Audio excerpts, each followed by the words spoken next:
Section 1. You will hear a tourist asking for information at a tourist office. First, you will have some time to look at questions 1 to 4. In the exam, there will be a pause of 20 seconds. You will see that there is an example which has been done for you. On this occasion only, the conversation related to this will be played first. Hello, how can I help you? Hello. Is it possible to book a bus tour of the city here? Of course, sir. When would you like to take the tour? There are tours in the morning, afternoon and evening. Sometimes it's nice to see the city at night with the buildings lit up. We'll be going out for dinner tonight, so we'd prefer to go this afternoon. Oh, and it's for 2 people. The tourist says that the tour is for 2 people, so the number of passengers has been written in the notes as 2. Now we shall begin. You should answer the questions as you listen because you will not hear the recording a second time. Listen carefully and answer questions 1 to 4. Hello, how can I help you? Hello. Is it possible to book a bus tour of the city here? Of course, sir. When would you like to take the tour? There are tours in the morning, afternoon and evening. Sometimes it's nice to see the city at night with the buildings lit up. We'll be going out for dinner tonight, so we'd prefer to go this afternoon. Oh, and it's for 2 people. Right. Now, I just need some details.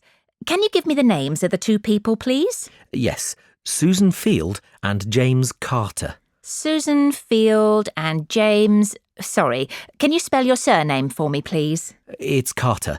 Carter. Thank you. And can I have a contact telephone number?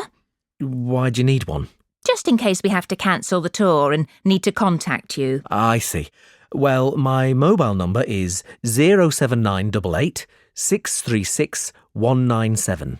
That's 07988 636 197. Now, can you also tell me which hotel you're staying at? The Crest Hotel. Oh, no, sorry. That's the hotel we're staying in next week. It's the Riverside Hotel. Oh, the Riverside is a lovely hotel. Are you enjoying your stay? Yes, we are, very much. We'd definitely recommend it to others. Oh, I am glad. Now, I can book you on the tour at 4 p.m. Would that suit you? Alternatively, there is one at 2. 2 would be better for us, please. Right. That's booked for you, sir. 2 people at 2 p.m. today, August the 14th. You pay the bus driver when you get on, and it's £4 per person. Thank you very much. Before you hear the rest of the conversation, you have some time to look at questions 5 to 10. In the exam, there will be a pause of 20 seconds. Now listen and answer questions 5 to 10. Can I also ask you about the museum in the main square? I was reading about it in my guidebook and was shocked to see that the entrance price is £10. Why does it cost so much?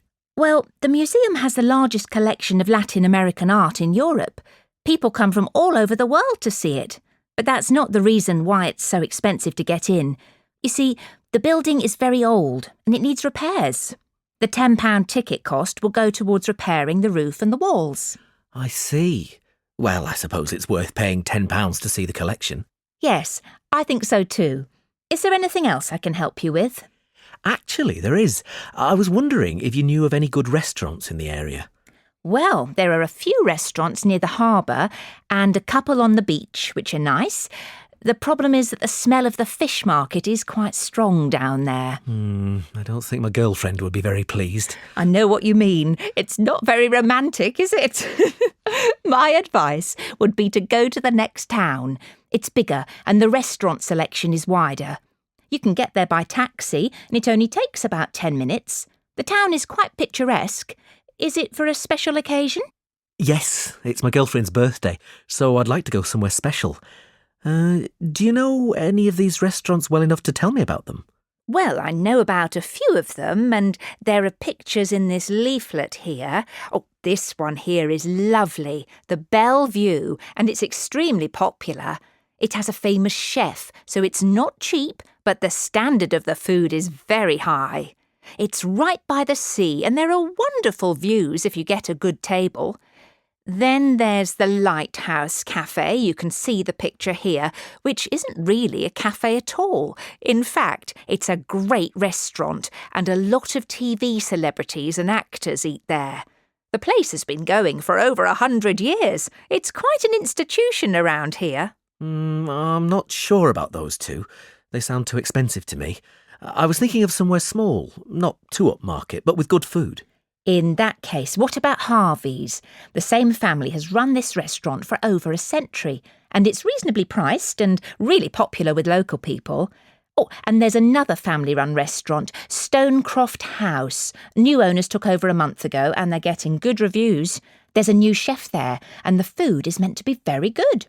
This leaflet has the contact details for all the restaurants, so you can just call them if you'd like to book a table. Great, thanks. You've been very helpful. Section 2. You will hear a talk about facilities for teenagers at a leisure centre. First, you will have some time to look at questions 1 to 4. In the exam, there will be a pause of 20 seconds. Now listen carefully and answer questions 1 to 4. Good morning, everyone, and thank you for coming to find out more about the new teen programme here at the Park Hill Leisure Centre. I'd like to take you through the programme, the classes available, describe the building itself, and then give you some information about how to register and sign up for the sports and activities we offer. Afterwards, you'll have an opportunity to take a tour of the centre. We also have some taster sessions with our instructors, which we hope you'll enjoy and which will motivate you to sign up. Let's go through the classes first. As you can see from the teen programme handout in your pack, we have lots of classes on offer. Our instructors are highly qualified and have lots of experience training young people. Diana is our dance instructor and she gives classes in jazz and salsa on Wednesday and Thursday evenings respectively. Jim usually takes the football practice sessions, but this year he is branching out into American sports and will be running the baseball club on Saturday afternoons. We think this will be very popular. So Steve will now run the football practice. This class has been changed from Saturday to Sunday afternoons. Steve will also take the skateboarding class on Monday evening. The roller skating course is for beginners, and this will be taken by Stella, who was last year's Under-21 London roller skating champion, so you'll be in good hands with her expert advice. The day of this course is still to be arranged, but it's likely to be Tuesday. We'll confirm the day by the end of this week. Before you hear the rest of the talk, you have some time to look at questions 5 to 10. Now listen and answer questions 5 to 10. Now, some of you won't have been to Park Hill Leisure Centre before, so let me just tell you a little about the layout. As you can see, the reception area here is very spacious and there is plenty of room to meet your friends and have a drink. We also have brand new dance studios with floor-to-ceiling mirrors and the latest audio equipment. The dance studios are to the left of the reception area behind the swimming pool. Oh, no, sorry, I meant opposite the swimming pool. Both the roller skating and skateboarding classes will be held in the skate arena. This has also been refurbished and we have a new 5-metre ramp in there which is proving to be popular. The arena is behind the changing rooms, which you can see behind us, between the gym and tennis courts. The tennis courts are on the right of the arena. You'll see both of these new spaces on the tour later. Now, the final thing I want to talk about is how to join the Park Hill Leisure Centre and enrol for the classes. First, you need to complete an enrolment form with some of your personal details, including your address and telephone number and the name of your school. If you're under 16 years old, then you'll also be required to get your parents' permission to take part in the classes. Please ask one of your parents to sign the authorisation form attached to the enrolment form. You'll find the form in your information pack. When you've done this, you just hand the forms to reception. You can pay an annual subscription of £20 or, alternatively, you can pay each time you use the facilities. There is a £1.60 admission fee in this case. Whether you decide to pay in one go or with each visit, you still need to complete the forms in your pack and become a member. Once we have the forms, we'll send your membership card to your home address. All you need to do is show this card every time you come to the centre, and if you want to book a class, you just need your membership number on your card. Section 3. You will hear 3 students discussing a group project on weather conditions. First, you will have 20 seconds to look at questions 1 to 7. Now listen carefully and answer questions 1 to 7. So, I think we'd better start planning what we're going to do for our group project. Have you guys had any ideas? I was thinking we should do something on extreme weather events, but I think Alex had some different ideas. Yes, maybe we should look into more localised weather conditions and the effects on the immediate environment. That's a good idea, Alex, but I don't think we'd be able to get much data on that, and we don't really have time to do our own research. What about doing something about the seasons? I think the seasons might be a bit too wide-reaching, when we take into account the wind patterns and pressure systems. Maybe you're right. Well, how about Tom's idea of extreme weather conditions? Yes, that sounds like a good idea. It's easy to break down into separate parts, and it certainly sounds more interesting. I'd quite like to cover monsoons. I've been doing some reading on them and they're quite interesting. Well, that sounds good. We should maybe take 2 areas each. That would make it easier for us to focus. Well, we've got lots to choose from. We could do blizzards, heat waves, droughts, cyclones. There are loads. Why don't you do blizzards too, Tom?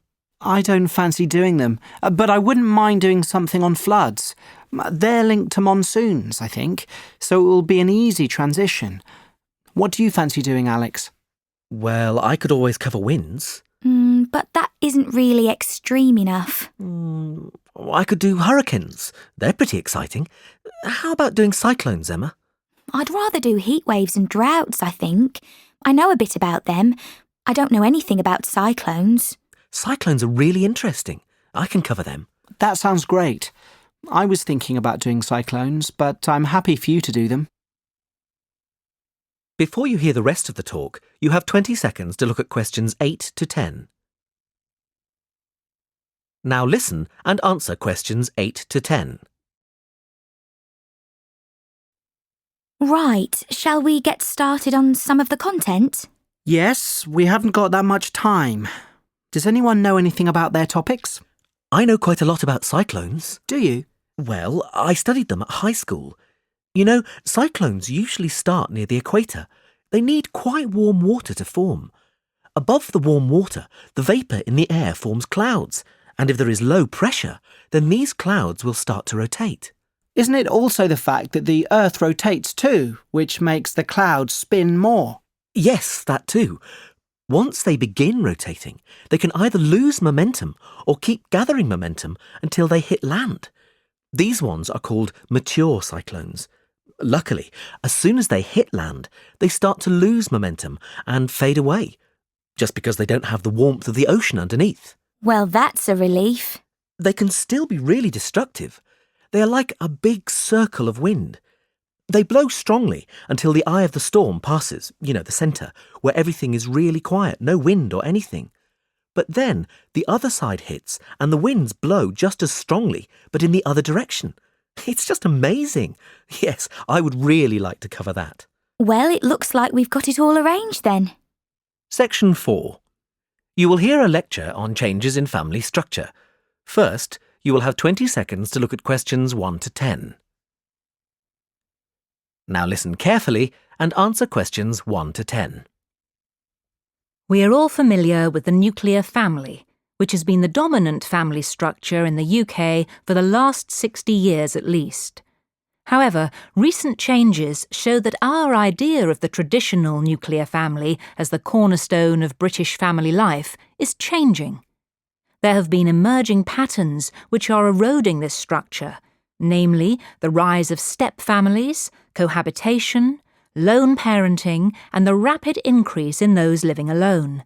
We are going to explore these areas in turn and look at their effect in terms of the family. Firstly, step families are becoming more and more common. Step families are created when one or both partners have a child or children from a previous relationship. In 1980, the percentage of children under 13 who were living with one parent and their new partner was just 4%. In 2008, this figure had increased to 20%. The USA has seen an even greater rise. New statistics show that almost half of under 13s are living in a step family. Now, we can still call the step family structure a nuclear family, as it does follow the structure of two parents and dependent children. However, it also creates somewhat of a nuclear blur. Step-brothers and sisters may belong to two family units, so where do we draw the line at which family they belong to? Cohabitation, when partners do not marry yet live together as a family, has also increased. In 2006, of the 17.5 million families in Britain, nearly 3 million of these comprised unmarried couples. What does this mean to the nuclear family? Firstly, the traditional view of a nuclear family requires married parents, so we can't put these types of family under this umbrella. Statistics show that even if cohabiting couples have children, they are more likely to separate than their married equivalents. Lastly, we need to look at the rise of the DINKs, which stands for Dual Income, No Kids. As Clark and Henwood outline, many cohabiting couples are choosing a life without children, putting consumer spending first. Lone parenting is a relatively recent family structure, which has rapidly grown in the last half-century. In 1972, only 1 in 14 children lived in a lone parent family. When we compare this with today's figure of 1 in 4, we can see that this is a rapid increase. In the past, lone parenthood was overwhelmingly the result of a death of a parent. Nowadays, however, it is increasingly a choice. Some sociologists argue that this increase is due to the outlook of women. Where women once were willing to accept an unhappy or abusive marriage, now many will choose lone parenthood. Often, this can be just a transitory phase before they find a new partner. This view of women's attitudes and lone parenting is highly debated because some figures show that the largest group of lone parents are mothers who have never married. You can find counter-arguments for these ideas in Butler and Jones. One difficulty for single parents is that they are a social group who are much more likely to suffer from poverty and hardship. They are more likely to live in rented accommodation and have childcare issues. Lastly, an increasing number of people are choosing to live alone. The number of people living alone in Britain has more than doubled in the last 20 years. In 1990, just over 4 million people lived alone. Now this figure has reached 8.5 million, an incredibly rapid growth which has had enormous effects on the traditional nuclear family. This number represents a great chunk of the population who, either by choice or necessity, are outside the traditional family unit.